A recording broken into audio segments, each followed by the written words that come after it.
ողջունում եմ գործարարիքին միացած մեր բոլոր ռադիոլսողներին եւ ռադիոդիտողներին։ Մեզ լսում եք 106 եւ 5 հաճախականությամբ։ Կարող եք հաղորդումները դիտել թվային հարթակներում, YouTube-ում, Telegram-ում, Instagram-ում։ Սա Թարմ ուղեղով զրույցն է եւ մեր տաղավարում են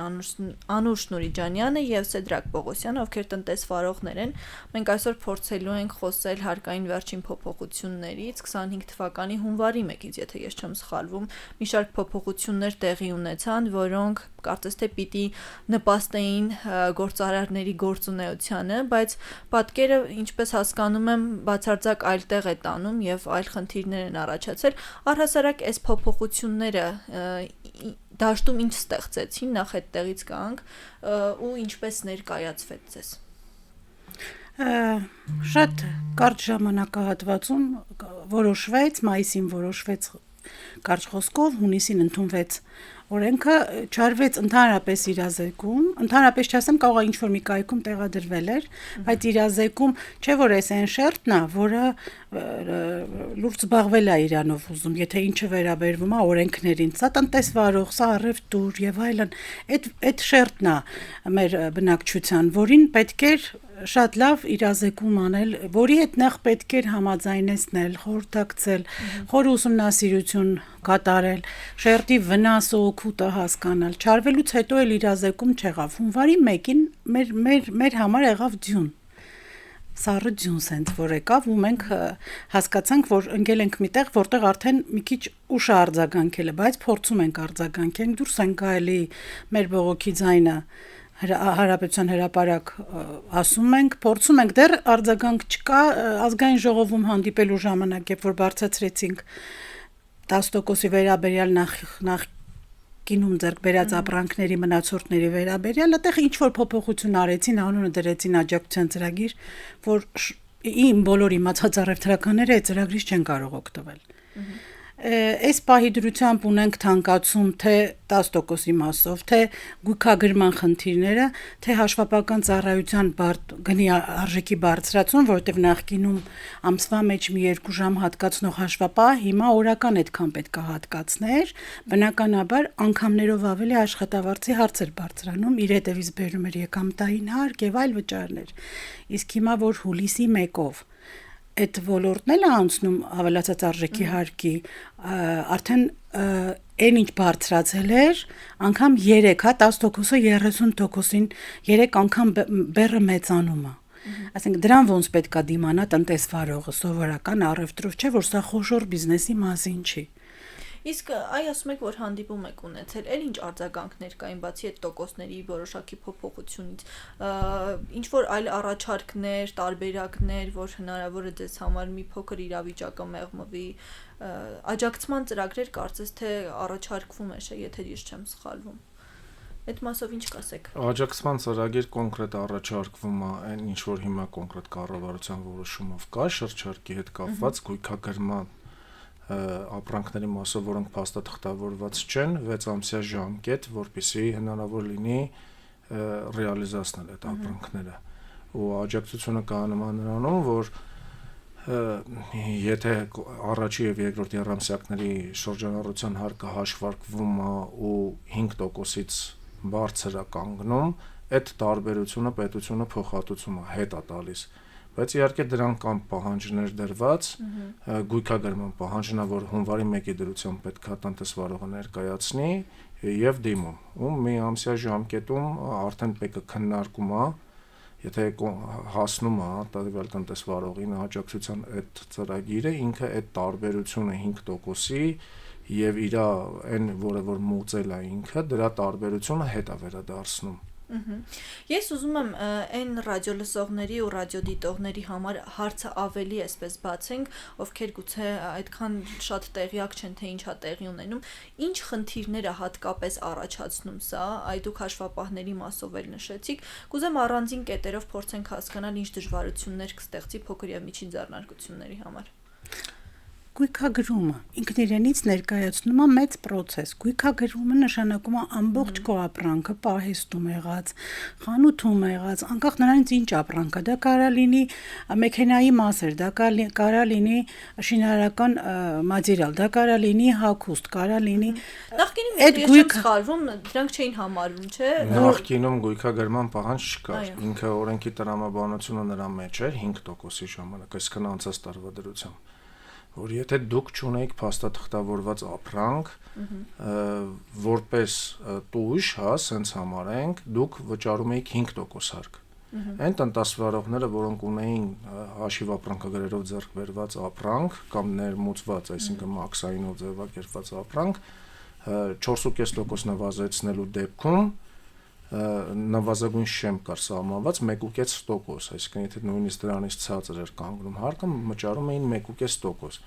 այսինքն դա որպես խրախուսական նորմ էր, որը կիրառվում էր այն տնտեսվարողների վրա, որոնք որ ունեին փաստաթղթավորված ապրանք, նրանք ովքեր չունեին, իրանց որպես տույժ, իրանք վճարում էին 5%-ի չափով։ Հիմա էլ մոտավորապես տրամաբանությունը գալիս է դրան, որ այն տնտեսվարողները, որոնք չեն կարող փաստաթղթավորեն, իրենք պետք է վճարեն 10%, 1%-ի փոխարեն։ Նրանք այն տնտեսվարողները, որոնք կարողանում են փաստաթղթավորեն, եւ այն ժամանակվա օրենքում չկար ծախսագրում, որը որ նվազեցնում էին, հիմա հնարավորություն կա հանուն արդարության իհարկե պետք է ասեմ նվազեցման մասի, այսինքն իրացման ծախսեր հասկացողություն կա, որով հնարավոր է նորից նվազեցնել։ Բայց այստեղ խնդիրը կայանում է, օրինակ կառավարությունն ասում է, որ մենք հարկը նվազեցրել ենք մինչև 1%, 1.5-ի,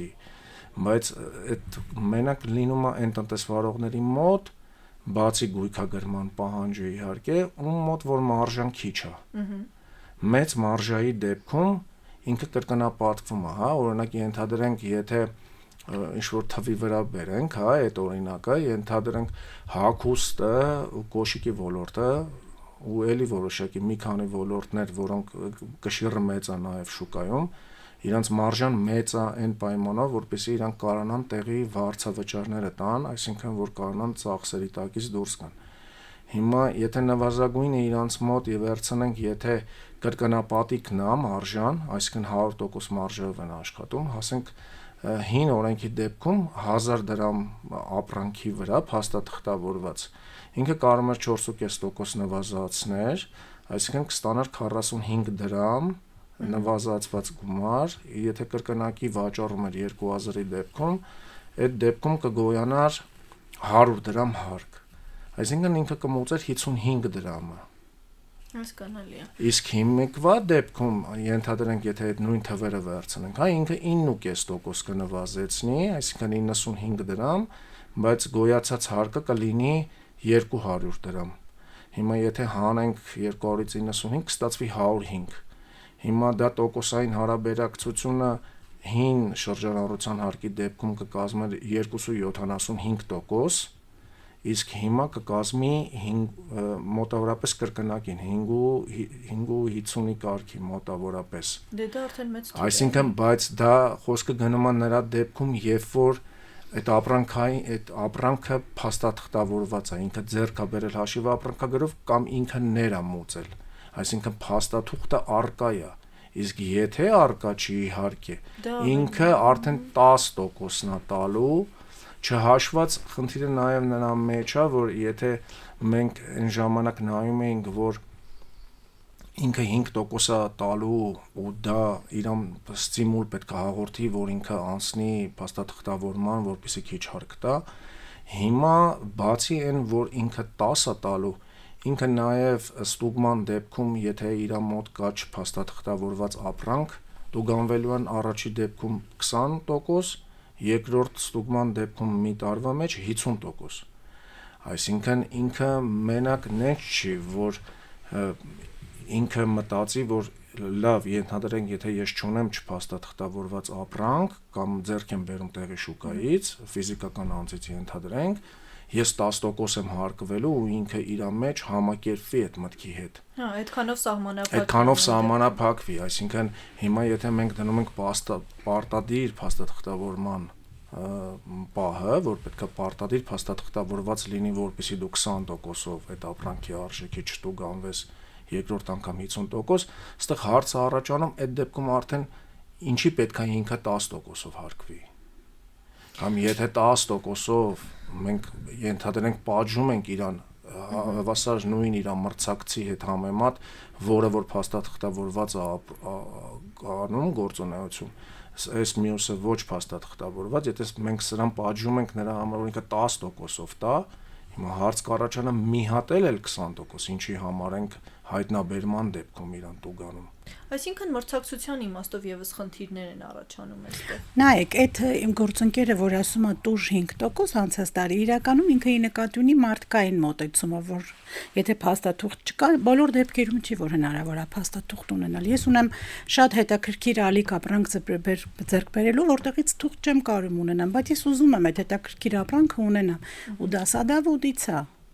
Սադավոդը Մոսկվայի ամենամեծ շուկաներից մեկն է, փաստաթուղթ չի տալի, այսինքն եթե այլ երկրներում փոքր բիզնեսին որպես տվեր ինքնազբաղ շերտ կարում են նայեն, որ մարդիկ իրենց պահում են առանց նպաստ ուզելու, առանց որևիցե բան պահանջելու, այստեղ էլ է վերանում։ Չկա երկիր, որ ինքը չունի փոքր բիզնես ու որևիցե ոլորտ, որ չունի ստվեր։ Հիմա անցած տարվա դրությամբ օրենքով ա եղել 1.5-ից 5% ըստ քո հնարավորության։ Ունեցել ես թուղթ, կարացել ես, չես ունեցել 5, ոչ թե տուժ ա եղել, ա եղել է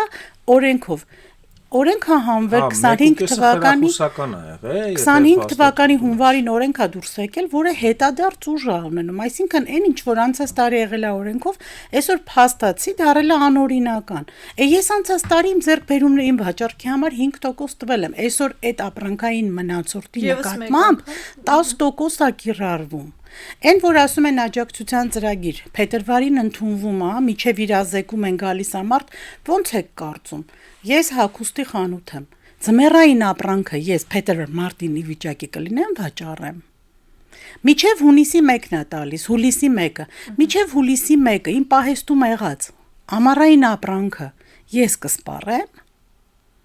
Այդ աջակցության ծրագիրը այնքան որ մի բան արել ենք, որովհետև ազգային ժողովում, երբ որ ես հարցը բարձրացրեցի, կառավարությունը մեր դեմ է թե մեր հետ է,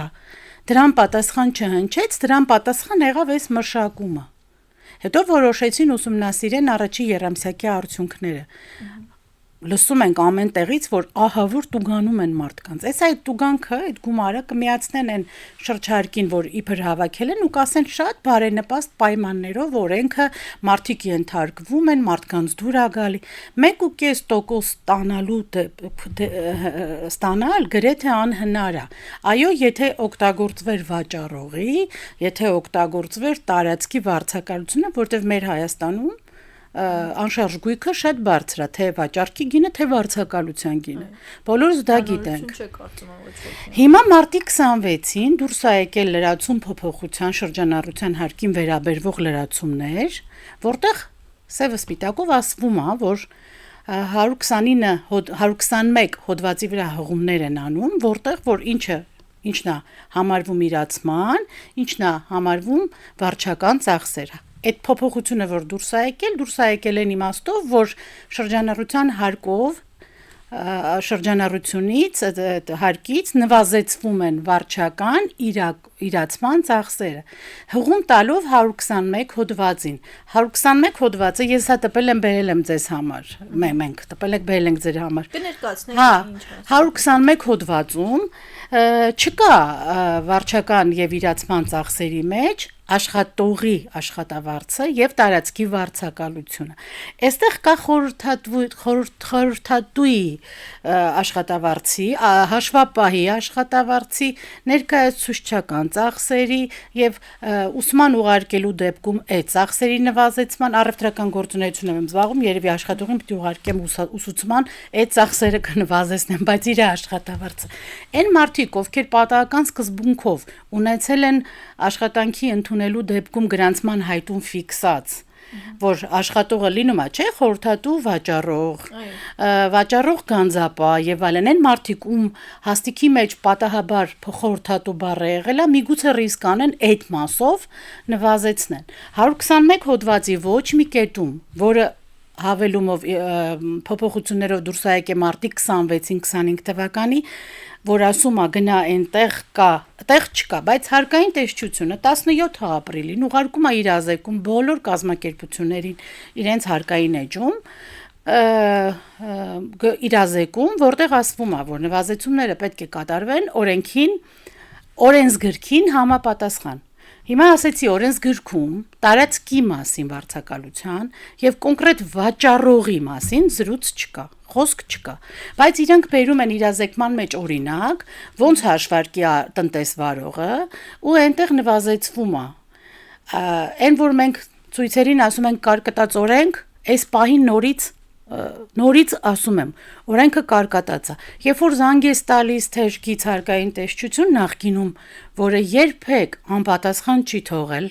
հարցը, երբ որ չեմ ասում քո տեղը հաշվարկել, հաշվետվություն են տվել, բայց երբ որ ունեցել ես կոնկրետ հարց, կոնկրետ հարցիդ պատասխանը միշտ ստացել ես, թե հղումով հոդվածին, թե երբ որ չես հասկացել բացատրությունով։ Հիմա ոչ մի բացատրություն չի տրվում, բացի նրանից, որ դու շաբաթով 15-20 րոպեով չես կարա միանաս, շատ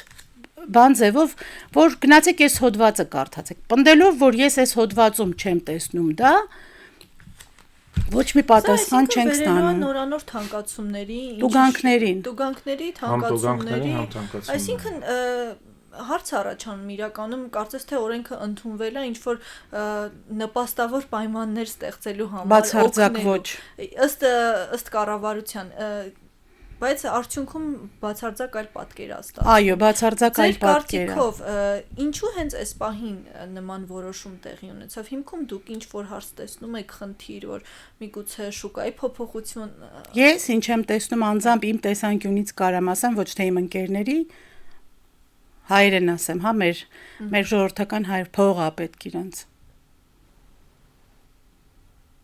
Ինչ կասեք դուք։ Ես ընդունում եմ, որ փող պետք է, բոլորին է պետք է թվում նաև պետությանը, ուղղակի այդ փողի գանձման մեխանիզմը մի քիչ ինձ թվում է սխալ է ընտրված, որովհետև շրջանառության հարկ ինքը հենց բառը, ինքը ասում է շրջանառությունից հարկ Այսինքն ինքը դուրս է եկել իր տրամաբանությունից, հիմա մենք ավելի շատ մոտիկ ենք այս փոփոխություններով ընդհանուր հարկման ոլորտ, այսինքն NDS-ի դաշտին ավելի մոտիկ է, այսինքն նրա ես անունը դնում եմ մոտացված տարբերակ, NDS-ի մոտացված տարբերակ, ոչ շրջարկ, որովհետև շրջանառության հարկը ենթադրում է շրջանառությունից հարկ, որը ինչ որ չափով մինչև այս փոփոխությունները նման էր։ Ինչ ակնկալիքներ ունեք այս պահին եւ ինչ եք պատրաստվում անել համայնքում առհասարակ ինչ տրամադրություններ են։ Ակնկալիք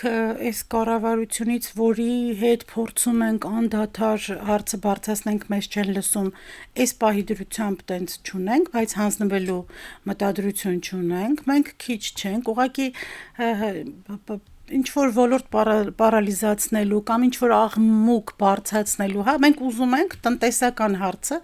մակարդակի, նորմալ մակարդակի վրա հարցը լուծենք, բանակցեք, քաղաքակիրթ ձևով լուծենք, ուզում ենք նստենք, որտեվ սա ուշ թե շուտ մեր պետությունն է, նենց էլ չի, որ չենք ուզում հարկ տանք, ուզում ենք տանք, հասկանում ենք, որ թոշակառուն կախված է դրանից, եւ այլն, բայց հիմա չափի մեջ որն է, այսինքն ես զինվորի գումար տալիս եմ բանկի պոսը պարտադրում են, եթե դա լինի կամավոր, ուզում ես դու թե չէ այդ պոսը, եթե դա լինի կամավոր, ես բոլոր տոկոսներին կհասկանամ, բայց մենք պարտադրված ենք, եթե քարտով հաստանում ստանանք, մինչև 2-ից 2.5% տեղ ենք վճարում, մի 3 օր մեր գումարը, 3-2 օր հետո նոր նստում է մեր հաշվին, մենք սպասում ենք այդ գումարին, հետո այդ գումարը կանխիկացնելու համար եւս կանխիկացման գումար ենք տալի, ում գումարն են օգտագործում ու ով է փող տանում։ Այսինքն մենք պարտադրված ենք եւ այդտեղ ՀԴՄ-ի սպասարկումը 1002-ից դարավ 1008 լռեցինք, դարավ 3 ու 6, ինչի հիման վրա։ Ինքը ժամանակին 1200 դրամ էր ՀԴՄ-ների սպասարկումը, հետո թանկացավ 600 դրամով, երբ որ մտավ քարտային համակարգը, բացի այն ամսական միջնորդավճարը, որ բանկն է պահում չհաշված գործարքի դեպքում 1.8-2%, ուղղակի ասվեց չէ, իրազեկում չի եղել, դե նա մասնավոր ոլորտն է, շուկայում ես ինչքանով որ գիտեմ, երկու խաղացող են, իրանց մեջ էլ այդ պայմանավորվածությունները լինում։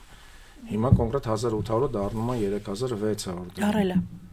Իմ համար դարել է։ Այստեղ նաև մի ուրիշ կարևոր հանգամանք էլ կա, ասենք, եթե մենք խրախ խոսում ենք, որ գործարքները մարդը թոշակառուներից սկսած կատարեն քարտով, հիմա ինքը պետությունը, ասենք, շրջանառության հարկի դեպքում թե շրջանառությունից է հարկում, այսինքն ապրանքի արժեքից ինչ որ մի տոկոս,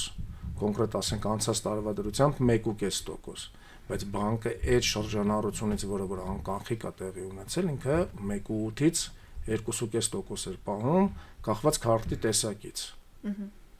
Այսինքն ավելի շատ, քան հարկը պետական։ Ճիշտ է, այդ չափից էլ է բանկը հարկվում, այսինքն պետությանը գումար է տալիս, բայց համենայն դեպս ավելի շատ գումար է ստացվում, որ մտնում է բանկ այդ առևտրի շրջանառությունից, քան որ գնում է պետական բյուջե։ Դուք ասացիք, որ փորձում եք քաղաքակիրթ ճանապարհով այս հարցի լուծումը գտնել, այն տարբերակներ եք այս պահին առաջարկել, որին այսպես ընդառաջ չեն գալիս պատկան մարմինները։ Դե որ հավաքվում ենք հանրապետության ժամկետներ ունեք դուք ձեզ համար սա։ Հա, մենք հիմա ապրիլի 25-ին պատրաստվում ենք նորից դուրս գանք հանրապետության հրապարակ։ Սրանից առաջ ապրիլի 14-ին ենք եղել հրապարակում։ Փորձում ենք ամեն, բայց մեզ մոտենալ։ Գիտեք, սկզբից տպավորություններ, որ մոտենում էին, հա, Թունյանի հետ հանդիպում եղավ, կառավարությունում ֆինանսների փոխնախարարի հետ եղավ, բայց հանդիպման հենց առաջին հանդիպման ընթացքում ես հասկացա, որ դա տպավորություն է, որ զբաղվում ենք, այնտեղ հարկայինի փոխնախարարը մեզ ասում էին մենք խոսում ենք, դուք խոսում եք, մենք լսում ենք ազգային ժողովում, մենք խոսում ենք, դուք ընդհատում եք, որովհետև իրանք մեր հարցին չէին պատասխանում, իրանք մեզ բացատրում էին ինչ է գրված հարկային օրենսգրքում։ Եթե մենք չիմանանք օրենսգրքում ինչ է գրած, կգանք այդտեղ բողոքի։ Մենք ասում էինք, մենք չենք մի բացատրեք մեզ, դուք ինչ եք գրել, դուք ասեք ինչի եք դա գրել, ինչի հիման վրա։ Էկոնոմիկայի նախարարությունը ոչ մի հարցում ստեղ չի կանգնել մեր կողքը, չէ՞ որ պետքա ֆինանսները առաջարկեր, էկոնոմիկան վատ եւ լավ կողմերը գտնեին ոսկի միջինը, առաջարկեին հարկայինը կատարեր։ Այս պահի դրությամբ ես տեսնում եմ, որ էկոնոմիկայի նախարարությունը ընդհանրապես ոչ մի դեր չի խաղում հարց Ինչի ենք պահում այդ նախարարությունը, ինչի է բյուջեից այդքան աշխատավարձներ գնում, հարկային մարմինը կատարողից դարել է որոշող, ու այսօր իրա զեկում, զանգում ես չի պատասխանում, ես մի բան եմ տեսնում, եթե լիներ շփոթմունք, երբ որ արձագանք է լինում, կաշխատեն դրա վրա, դա երբ որ բարձրացրեցինք այն հարցը, որ 10% մնացորդի նկատմամբ ահա ռեկետի վերաբերմունք, հա, հորինվեց աջակցության ծրագիր, ամբողջ դեմարշը էս, գույքագրման դեմ է, 10%-ն է կքննարկենք, բայց ինքը գույքագրումը անհնարին է դարձնում մեր աշխատանքը, որովհետև մենք պետք է պահենք օգնական, մենք պետք է պահենք վարձատրվող նորմալ հաշվապահ առևտուր է այսօր, այն վիճակում չի, սա Վրաստանը չի, որը Play Market-ների դեմն առավ ու իր ժողովուրդը առևտուր է անում, ստեղ առևտուր չենք անում, այսօր իրանք նստած վերևում որոշում են, որ պատճառներից մեկը նաև թանկացումն է, որովհետև եթե չենք կարում առևտուր անենք, թանկանում է ապրանքի, բնականաբար դու պետքա բարձրացնես գինը վաճառքի Հենց դրա դեպքում մասին արդեն դու էի ես մրցակցային չես լինում on-line հարթակների հետ։ Սնունդում 6-ը դարել է 12%։ On-line հարթակում, ասենք Wildberries-ում, եթե հաշվի առնելով թե ինչա չէ կատարվում։ աշխատող ինքը չի տալիս տարածքի վարձ, չունի աշխատող, ինքը իր ապրանքը ենթադրենք տալիս է IPA Wildberries-ի պահեստին, տարածքին, ինքը կարա իր տանը նստած ուղղակի մուտք անում on-line հարթակ ապրանքացանկը, ապրանքատեսակը իր ունեցած, ու ինքը այդ վաճառքը իրականացնում է, որը արդեն մեր պայմաններում հարկերի բարձրացման դեպքում մրցակցային չի լինում տեղի շուկայի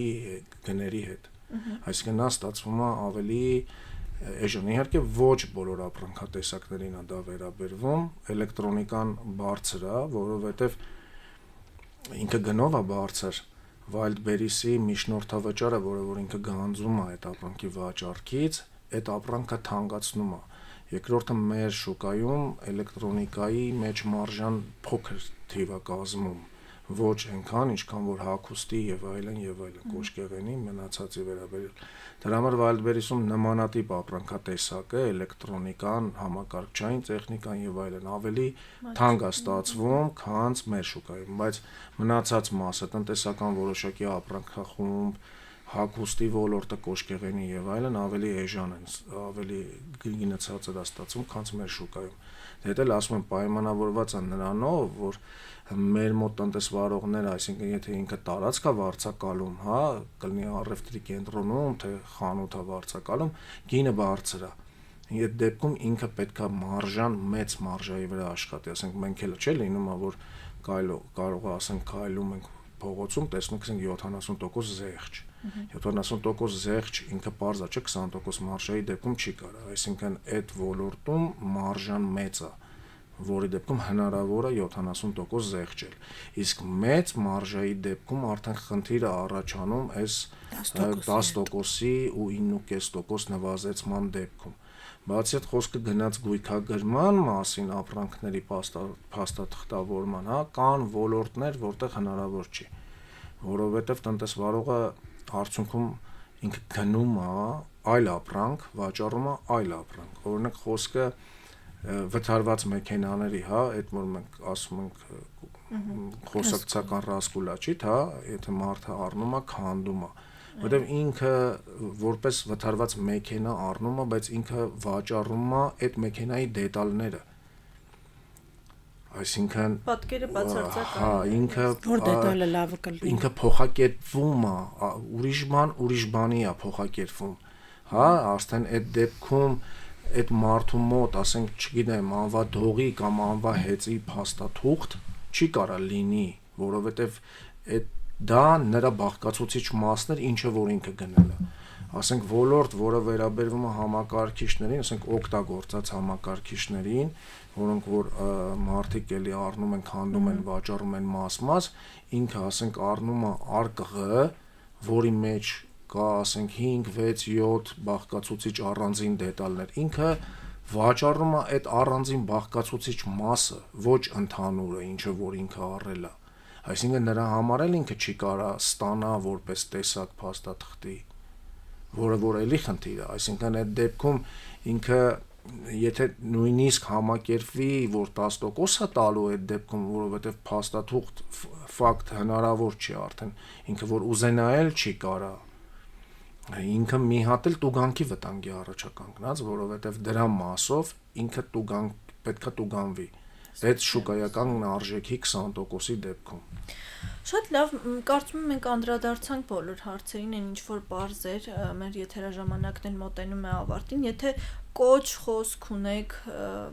ամփոփելով ամբողջ զրույցը, խնդրեմ։ Կոչ անելը մի քիչ այլ բան է, բայց մենք բոլոր ձեռնարկատիրական գործունեություն կազմակերպող անձանց, ովքեր որ դժգոհ են կամ չգիտեն որտեղ իրենց բողոքի ձայնը բարձրացնեն,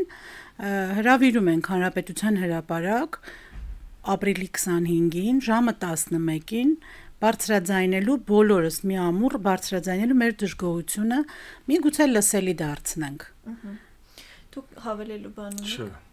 Շատ լավ, շնորհակալ եմ ձեզ զրույցի համար, հուսամ որ ձեր շնորհակալ։ հարցերին լուծումներ կլինեն ի վերջո, իսկ մեզ լսողներին եւ դիտողներին հիշեցնեմ, որ Թարմ ուղեղով իմ զրուցակիցները տնտեսվարողներ Անուշ Նուրիջանյանը եւ Սեդրակ Պողոսյանն էին, իսկ ձեզ համար Մոնիկա Մամյանն էր աշխատում, կհանդիպենք։